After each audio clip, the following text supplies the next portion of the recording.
하나님의 뜻으로 말미암아 그리스도 예수의 사도된 바울은 에베소에 있는 성도들과 그리스도 예수 안에 있는 신실한 자들에게 편지하노니 하나님 우리 아버지와 주 예수 그리스도로부터 은혜와 평강이 너희에게 있을지어다.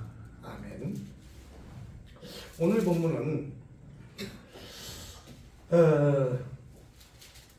에베소서 우리 그 서신서입니다.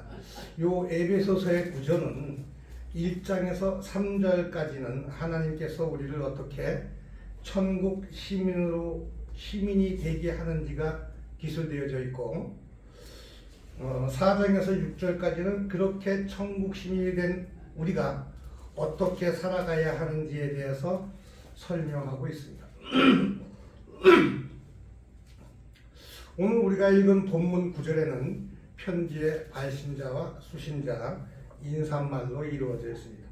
발신자는 사도 바울이고 수신자는 에베소에 있는 성도들과 그리스도 안에 신실한 자들입니다. 그리고 은혜와 평강이 너희에게 있을지어다 라고 인사말을 합니다. 오늘 본문은 우리에게 알아야 할 몇 가지 구절들이 있습니다. 사도라든지 성도라든지 그리스도 예수 안에 은혜와 평강 등이라든지 우리가 할 부분들이 많이 있습니다. 또 우리가 알아야 할 기독교 교리에 관한 내용들도 있습니다. 그런데 오늘은 그 중에서 예수 그리스도부터 은혜와 평강이 무엇인지 알아보도록 하려고 합니다. 우리가 생각하는 평강이 무엇일까요? 평화, 화해, 화평, 평등, 여러 가지 등등의 얘기들이 떠오르죠. 헬라어로는 에이레네라고 합니다. 히브리 사람들의 인사말은 샬롬, 우리가 흔히 얘기하는 샬롬이라고 합니다. 샬롬은 말 그대로 평강이 있을지어다. 우리는 성경을 통해 유대 역사는 전쟁의 역사라는 것을 알 수 있습니다. 꼭 유대의 역사라고 하지 않더라도 우리가 살아오는 우리 인생의 역사가 전쟁의 역사입니다. 왜냐하면 모든 사람들은 자기가 가지고 있는 욕망이나 자기가 가지고 있는 그 모든 것을 이루기 위해서 남의 것을 뺏고 또 뺏음으로 자기를 부유하게 하고 축적해가는 것 때문에 이 인간의 역사 역시 전쟁의 역사라고 볼 수 있습니다. 그 유대인들도 역시 그 전쟁을 통해서 지금과 같이 그 역사를 이어온 겁니다. 그들은 하루도 평안할 날이 없었습니다. 그래서 그들은 인사도 샬롬이라고 하는 것입니다. 인사말은 대체로 그 시대의 사회의 모습을 반영하고 있습니다. 그래서 우리나라도 옛날에 인사가 진리였습니까? 라고 할 때가 있었습니다. 우리 선배들 역시 먹고 사는 것이 큰 문제였기 때문에 인사의 대상에게 식사를 하였는지를 묻는 것이 인사말이 된 것이죠. 영국 사람들 역시 기후가 너무 안 좋아서 항상 인사말이 일기와 연관되어 있습니다. 굿모닝, 굿 애프터눈, 굿 이브닝 이렇게 다 기후와 관계된 인사가 된 것입니다. 사도가 에베소에 보내는 편지에 평강이라고 왜 인사를 했는지 알 수 있지 않겠습니까? 그러나 여기서 사도가 말하는 평강은 세상이 말하는 평화, 화평 이런 것과는 다른 것입니다. 성경은 싸움이 없고 다툼 없는 평안한 상태를 평강이라고 하지 않습니다. 성경이 말하는 평강은 원수지간이었던 사람들이 화해하고 돌아서서 서로 부둥켜 안는 것까지를 평강이라고 합니다. 이 말의 근본적인 의미는 연합의 의미가 더 큽니다. 성경은 분리 뒤에 오는 연합을 평강이라고 하는 것입니다. 우리가 살아보면 저희가 학교를 다닐 때 우리 성경이 말하는 것은 팩트예요.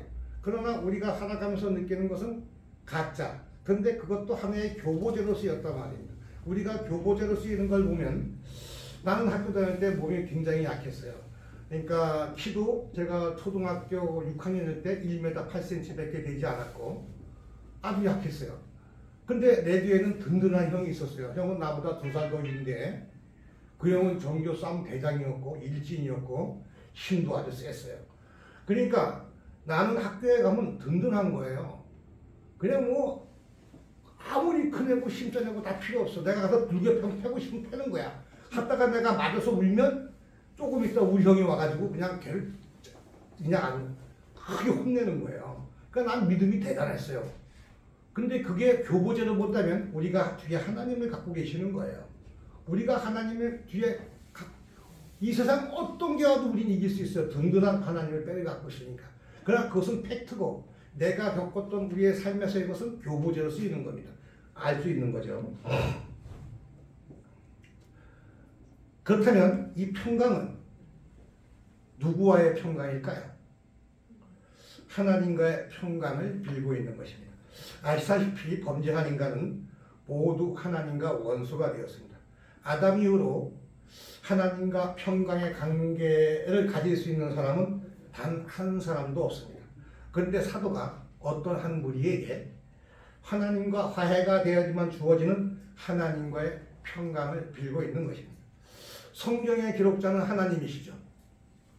그러면 지금 평강을 빌고 있는 분은 사도 바울이 아니라 하나님이시라는 말이 되는 겁니다. 하나님께서 하나님의 백성들에게 평강을 빌고 있다는 것이죠. 그 평강이 어떻게 오게 되었을까요? 성경은 예수 그리스도라는 답을 제시하고 있죠. 오늘 본문 1절과 2절에 두 구절에 예수 그리스도라는 말이 2번 나옵니다. 사도인 자신도 예수 그리스도 말미암아 사도가 되었으며 성도들도 예수 그리스도 안에서 성도이며 그들에게 주어지는 것도 예수 그리스도에게 만들어진 것임을 성경은 기술하고 있는 것입니다. 바울 사도는 예수께서 하신 일이 무엇인지 정확히 알고 있기에 저주받아 마땅한 자들에게 은혜와 평강을 빌고 있는 것입니다. 여러분은 예수 그리스도라는 단어가 담지하고 있는 의미를 충분히 이해하고 계십니까? 이 예수 그리스도라는 단어 안에는 그분이 구약에서 약속한 바로 그 메시아이며 하나님께서 그 메시아로 말미암아 우리에게 주신다고 약속한 평강이 예수로 말미암아 왔다고 하는 신앙 고백이 담겨져 있는 것입니다. 이 그리스도라는 이름은 이름이 아니에요. 이 그리스도는 타이틀입니다. 히브리어로 메시아가 헬라어로 그리스도인 것입니다. 바울 사도는 그 메시아 예수를 하나님과 주로 온전하게 믿은 기독교인인 것입니다. 당시 예수를 메시아로 부르고 따르는 이들은 유대교에서 출교당하는 시절입니다. 그 당시에 출교는 굉장히 어려움을 말합니다. 그러니까 죽음에 가까운 고통이 주어지는 거죠. 유대인들은 예수처럼 십자가에서 힘없이 죽어버린 그런 나약한 목수가 아닌 힘이 센 메시아를 기다리고 있었습니다. 그러한 상황에서 바울은 예수님을 메시아로 그리스도라고 부르고 있는 것입니다. 기독교인은 십자가에서 죽고 장사한 지 사흘 만에 그 무덤에서 부활하신 예수를 그리스도로 받아들이는 자들입니다. 그런 자들에게 주어져 있는 무엇이 있다는 것입니다. 그게 바로 은혜와 평강이라는 것이죠. 오늘 본문이 정확하게 기술하고 있습니다. 그 평강이 하나님에 의해 계속되고 계획되고 만들어져 선물로 우리에게 주어졌다는 것입니다. 물론 이 세상에서도 평강은 있습니다. 우리 성경에서 얘기하는 이 세상의 평강을 한번 볼까요? 에레미야 14장 13에서 14절로를 보면 이에 내가 말하되 슬프도소이다. 주 여호와여 보시옵소서. 선지자들이 그들에게 이르기를 너희가 칼을 보지 아니하겠고 기근은 너희에게 이르지 아니할 것이라. 내가 이곳에서 너희에게 확실한 평강을 주리라 하나이다. 여호와께서 내게 이르시되 선지자들이 내 이름으로 거짓 예언을 하도다. 나는 그들을 보내지 아니하였고 그들에게 명령하거나 이르지 아니하였거늘 그들이 거짓 계시와 점술과 헛된 것과 자기 마음의 거짓으로 너희에게 예언하노다 라고 말하고 있습니다. 세상에 거짓 선지자들이 예언하여 하나님께서 확실하게 너희에게 평강을 주실 것이라고 전합니다. 그러나 하나님께서 단호하게 말씀하시죠. 나는 그들을 보내지 않았다. 또 거짓 사람들이 내 이름으로 거짓 예언을 하신다고 말씀하십니다. 여전히 범죄하고 하나님의 은혜를 구하기보다는 자신들의 행위로 하나님의 힘을 이용하려는 그들은 하나님께서 오시면 저주받아 죽어야 할 인간들임에도 불구하고 선지자라는 자들이 아니다. 너희는 평안하다 평안하다 하고 위로하고 있는 것입니다. 마치 바리새인들처럼 율법을 잘 지키고 있으므로 메시아가 오면 자기들을 칭찬해 줄 것이며 자기들만을 구원해 줄 것이라고 믿고 가르쳤던 것과 같습니다. 지금은 어떨까요? 지금도 다원주의를 근간으로 한 모든 종교가 다 그 이야기를 하고 있는 것입니다. 인간의 행위를 보태면 죄인인 인간들에게도 평안이 올 수 있다는 가르침, 그것은 다른 복음, 이단적인 것입니다. 평안은 그 인간이 어떠한 행위로울 각도 올 수 없는 것입니다.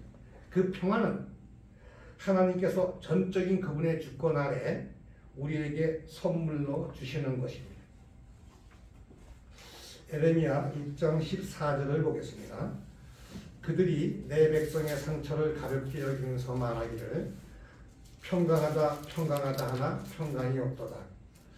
기적도 일으키고 병도 낫게 하는데 하나님은 평강이 아니라고 합니다.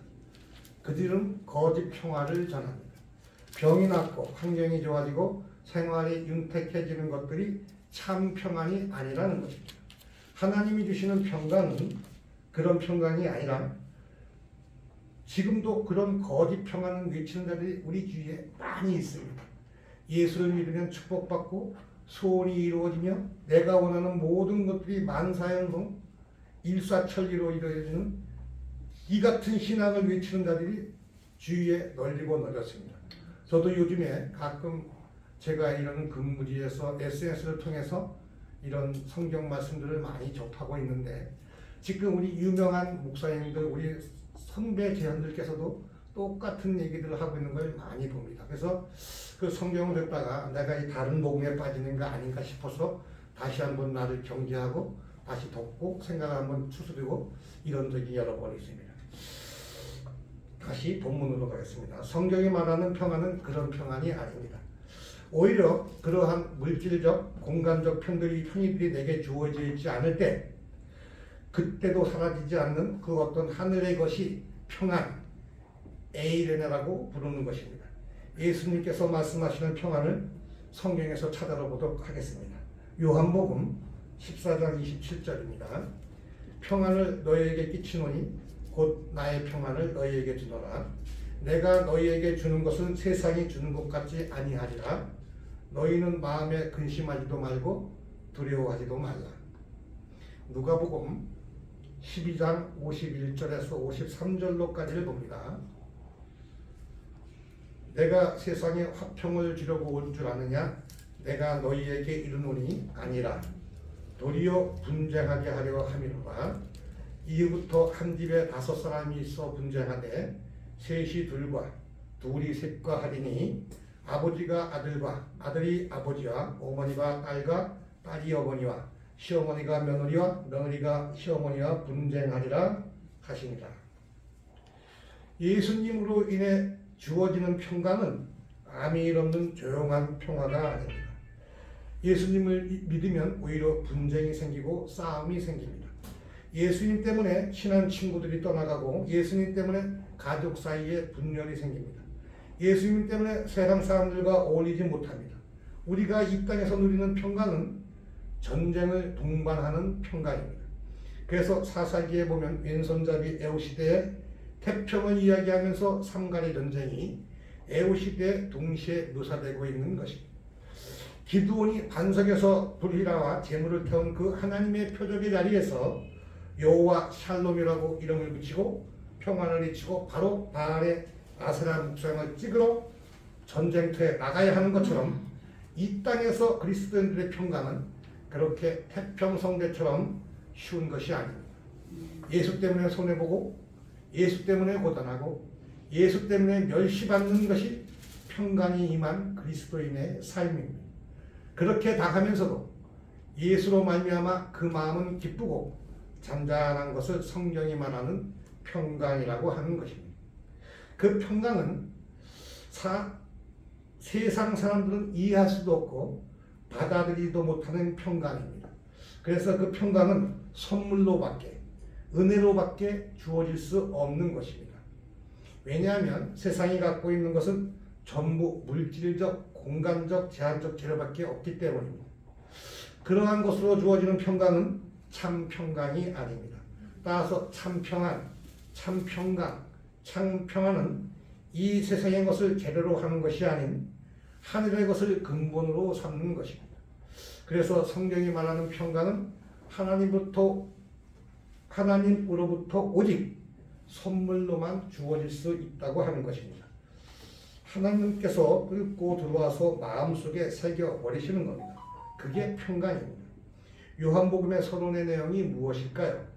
빛이 왔는데 아무도 그 빛을 알아보지 못해 세례 요한이 빛을 설명하러 왔다고 하지 않습니까? 그처럼 그 평강은 죄인들이 아무도 받아들이지 못하는 것입니다. 예수님이 그 점에 대해 명확하게 밝혀주십니다. 누가복음 19장 37절에서 42절까지 말씀을 보겠습니다.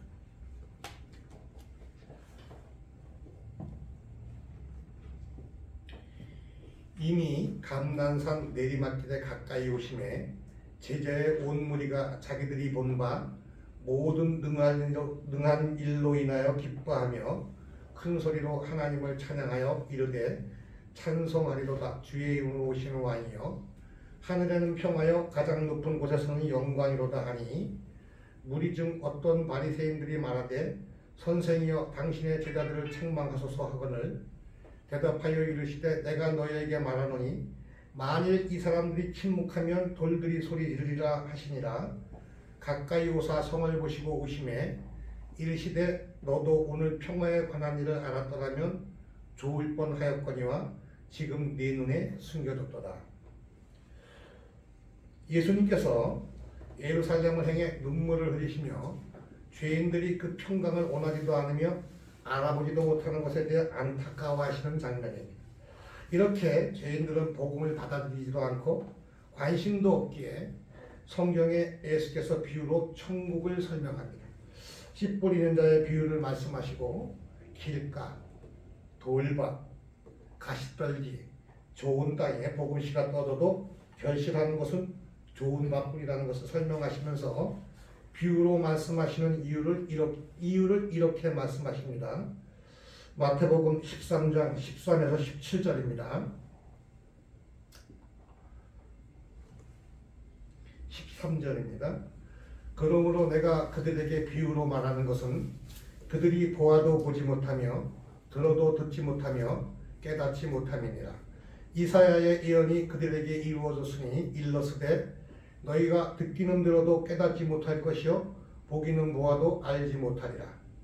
이 백성들의 마음이 완악하여져서 그 귀는 듣기에 둔하고 눈은 감았으니 이는 눈으로 보고 귀로 듣고 마음으로 깨달아 돌이켜 내게 고침을 받을까 두려워함이라 하였느니라. 그러나 너희 눈은 봄으로 너희 귀는 들음으로 복이 있도다. 내가 진실로 너희에게 이르노니 많은 선지자와 의인이 너희가 보는 것들을 보고자 하여도 보지 못하였고 너희가 듣는 것들을 듣고자 하여도 듣지 못하였느니라. 분명 성경은 인간들 스스로 하나님이 말씀하시는 평강을 취할 수 없다고 합니다.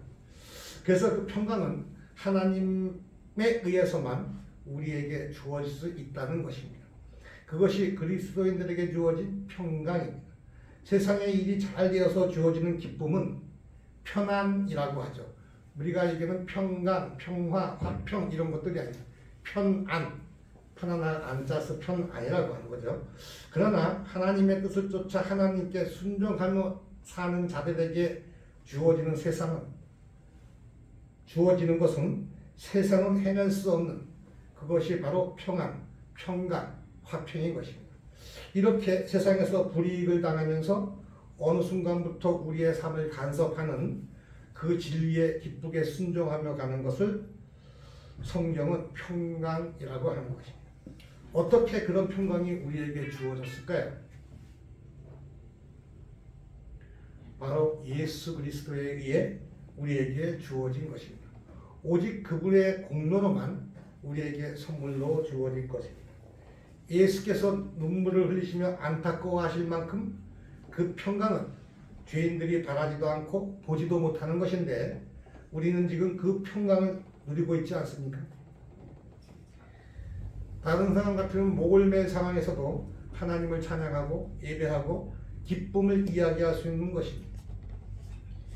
성경은 여러 곳에서 그 평강은 하나님이 창조하시는 것이지 인간이 만들어낼 수 없는 것이라고 얘기합니다. 그러한 성경 구절을 찾아볼까요? 이사야 45장 7절입니다. 나는 빛도 짓고 어둠도 창조하며 나는 평안도 짓고 환난도 창조하나니 나는 여호와라. 모든 일을 행하는 자니라 하였노라. 분명하지요? 성경에서 하나님 스스로 내가 빛도 짓고 어둠도 창조하며 평안도 짓고 환난도 창조하 나는 여호와라. 분명히 말씀하고 있습니다.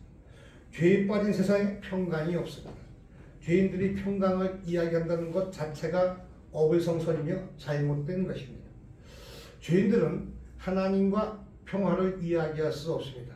그래서 평강은 하나님께서 지으셔야만 하는 것입니다.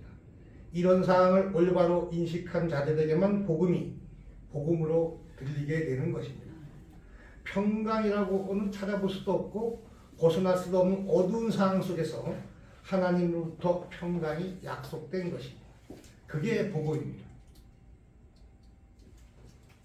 하나님의 약속을 한번 찾아볼까요? 이사야 9장 6절입니다. 이는 한 아기가 우리에게서 낳고 한 아들을 우리에게 주신 바 되었는데 그의 어깨에는 정사가 메었고 그의 이름은 기묘자라 모사라 전능하신 하나님이라 영존하시는 아버지라 평강의 왕이라 할 것입니다. 한 아기가 태어나는데 그 아기의 이름이 평강의 왕이며 그 아기로 말미암아 평강의 더함이 무궁할 것이라고 약속하십니다. 평강이 없는 세상에 평강을 주시는 방법이 이 아이를 통해서라고 말씀하시는 거죠. 하나님의 약속이 이어집니다. 스가랴 9장 9절에서 10절입니다. 시온에 따라 크게 기뻐할지어다. 예루살렘에 따라 즐거이 부를지어다. 보라, 네 왕이 내게 임하시나니 그는 공의로우시며 구원을 베푸시며 겸손하여 나귀를 타시나니 나귀의 작은 것 곧 나귀 새끼니라. 아멘. 예수께서 나귀 새끼를 타시고 예루살렘에 입성하실 것을 예언하는 모습입니다. 그런데 그 예수로 인해서 이방 사람들에게 평강, 샬롬, 이 평안할지어다라는 이 말이 전해질 것이라고 예언하는 대목입니다. 그런데 그 평강이 이렇게 만들어져서 우리에게 선물로 주어지는데 그 방법이 이사야 53장 5절입니다. 우리가 잘 아는 구절이지요. 그가 찔림은 우리의 허물 때문이요 그가 상함은 우리의 죄악 때문이라. 그가 징계를 받음으로 우리는 평화를 누리고 그가 채찍을 맞음으로 우리는 나음을 받았도다. 평강은 이렇게 만들어져서 우리 그리스도인들, 기독교인, 크리스찬에게 주어지는 겁니다. 얼마나 놀랍고 감격스러운 일일까요? 에베소서 2장 14절에서 17절까지를 보겠습니다. 그는 우리의 화평이신지라 불로 하나를 만드사 원수된 것 곧 중간에 막힌 담을 자기 육체로 거시고 독조문으로 된 계명의 율법을 피하셨으니 이는 이 둘로 자기 안에서 한 세 사람을 지어 화평하게 하시고 또 십자가로 이 둘을 한 몸으로 하나님과 화목하게 하려 하심이라.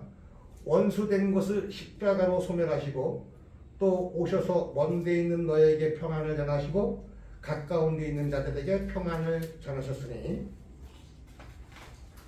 그렇죠? 분명히 성경이 말씀하겠죠. 우리에게 선물로 주신 평강은 이렇게 예수 그리스도의 순환과 순환의 끝에서 십자가로 인하여 하나님의 백성들인 우리에게 전해진 것입니다. 그의 찔림이 없으면 절대 그 평강은 우리에게 올 수 없었던 겁니다. 그의 상함이 없었다면 우리가 죄에서 노연함을 인지하고 이 자유를 얻을 수 없었던 것입니다. 그 평강이 바로 십자가로만 말미암는다는 것입니다. 우리 죄인들의 삶을 뚫고 들어온 십자가, 그 십자가로 말미암아 우리의 삶에 평강이 넘쳐나게 된 것입니다. 이 에베소서는 옥중 서신입니다. 그렇죠? 바울이 옥에 갇혔을 때 쓴 서신서입니다. 감옥에서 썼다는 것이죠. 그런데 그 더럽고 불편한 감옥에서 사도 바울에게 그 평강이 넘쳤던 것입니다. 그래서 에베소 성도들에게 감옥에 있는 바울이 자신이 누리고 있는 평강을 빌고 있는 것입니다. 옥중에서 누리는 평강, 이제는 성경이 말하는 평강의 의미가 어떤 것인지 아시겠죠? 하나님께서 오늘 본문을 통해 우리에게 그 평강을 말씀하고 계신 것입니다. 저주받아 돌격하여 죽어버려야 할 그 죄인들이 하나님과 화해의 연합을 한 것입니다. 원수였던 우리 성도들과 하나님이 예수 그리스도 이 십자가로 말미암아 서로 돌아서서 서로 부딪히지 않고 화해를 하게 된 것입니다. 하나님께서는 이러한 평강을 누리는 모든 그리스도인들에게 이렇게 부탁하십니다. 너희들은 한 몸이니 세상과 너희는 반목하더라도 너희끼리는 평강을 누려라. 너희 안에는 그 하늘의 평강이 있게 하라고 하십니다. 골로새서 1장 20절입니다. 그의 십자가의 피로 화평을 이루사 만물 곧 땅에 있는 것들이나 하늘에 있는 것들이 그로 말미암아 자기와 화목하게 되기를 기뻐하심이라. 3장 15절입니다. 그리스도의 평강이 너희 마음을 주장하게 하라. 평강을 위하여 한 몸으로 부르심을 받았나니 너희는 또한 감사하는 자가 되라. 그렇죠? 성경이 정확하게 얘기하고 있습니다. 이 십자가로 말미암아 평강을 얻은 자들은 하나님과 화목하게 된 자들입니다. 그러한 수직적 화해와 하나님과의 수직적 화해의 장속에 드리는 사람들은 자연스럽게 수평적으로 화해의 평강을 장을 이루어내게 됩니다. 그것은 머리이신 예수님과 지체인 우리가 그 머리의 도움을 받아 서로 연합하기 때문입니다. 여러분은 모두 하나님과 화목하게 된 분들입니다. 그러면 우리끼리도 당연히 화목하게 되어야 되지 않겠습니까? 그리고 그 평강을 소유한 자들은 한 몸으로 부르심을 받은 자들이기에 서로서로의 관계에서 평강이 나타나야 한다는 것입니다. 우리는 한 몸입니다. 우리는 서로에게 평강을 빌어주어야 하며 우리 가운데 늘 평강이 흐르도록 해야 할 은혜로 거듭난 크리스찬, 그리스도인들입니다. 이것으로 오늘 설교를 마무리하겠습니다. 찬송가 293장